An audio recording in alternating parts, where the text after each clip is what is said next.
It's hard to ask questions about our faith, especially when we feel like we're asking the people who could judge us for those questions. Today on the Midweek Move, we're going to ask the question, how do we create a safe place to ask faith-based questions?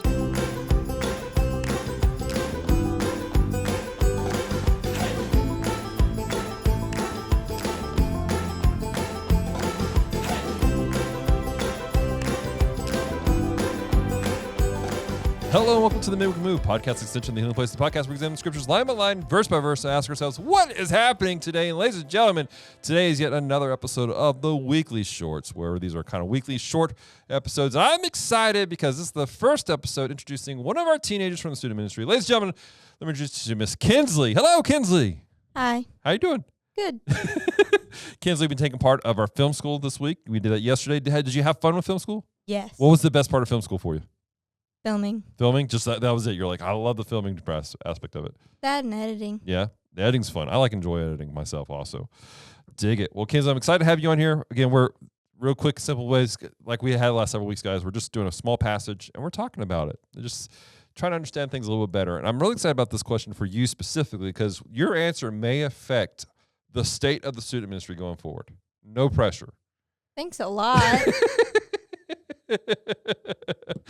You're good. You're good. No pressure at all. You got this. All right. So we're in Luke chapter 7, and we're going to pick up in verse 8. This is where we're at, okay? And so Jesus has done a lot of things. He's raised a widow's son from the dead, all kinds of great stuff.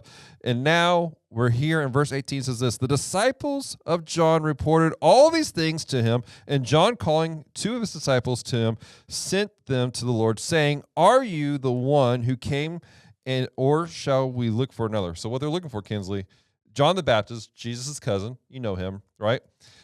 He's like, I'm hearing these things. Is this the promised Messiah? Is this the one we're looking for? Because that's what the Jews are looking for. They're looking for the Messiah, right? The leader for them.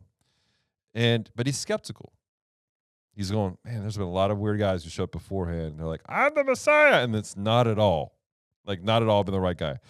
So they go to Jesus. I'm going to kind of paraphrase some of the stuff. They go to Jesus like, hey, are you the one we're looking for? Jesus gives this answer. This is his answer to him, starting in verse 22. Go and tell John what you have seen and heard. The blind receive the sight, the lame walk, lepers are cleansed, and the deaf hear, and the dead are raised up, and the poor have good news preached to them. And blessed is the one who is not offended by me. So Jesus is like, hey, it's a great question, solid question. Go tell John everything that's happening here. Like people are getting healed. People are seeing things they've never seen before. The gospel, the good news being preached. This is everything that equals up to being that Jesus really is the Messiah. This is what they've been looking for the entire time.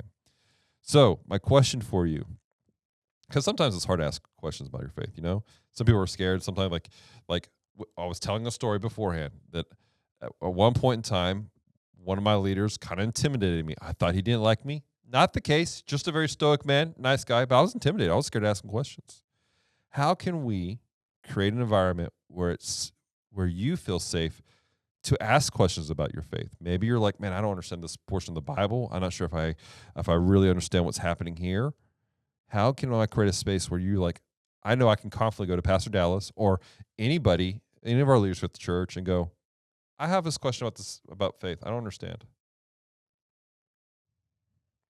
Well, I guess could be the example by asking questions yourself about your faith.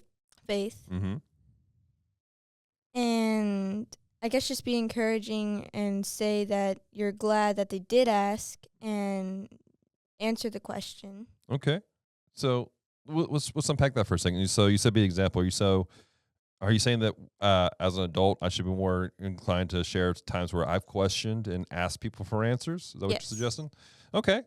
That makes sense. That makes sense. Why would that encourage you to be able to do the same thing, though? Because it's like I guess it's more of a, if he can do it, I can do it. Okay. That makes sense. That's a very practical thing. I love that.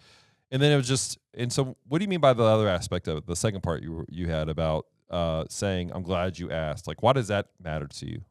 Because it lets them know that they're not going to be criticized about it. Okay. And that it's okay. That makes sense.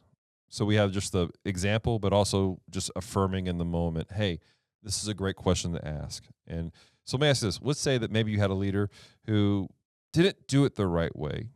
What's a good way for them to come back and go, hey, look, I didn't handle this correctly, and apologize? Like, what's the best way for them to do that? Or did I just answer my own question? You kind of just answered it yourself. All right. Very good. So very practical advice coming from a young lady here at the church. Simply just be an example and just make sure we affirm the fact inside of you, hey, these are good questions. Have you ever been in a situation where you felt like maybe you couldn't ask a question? Yes. What caused that? I don't really know. I guess just fear. Mm-hmm. So it was just a situation. You weren't sure what was happening.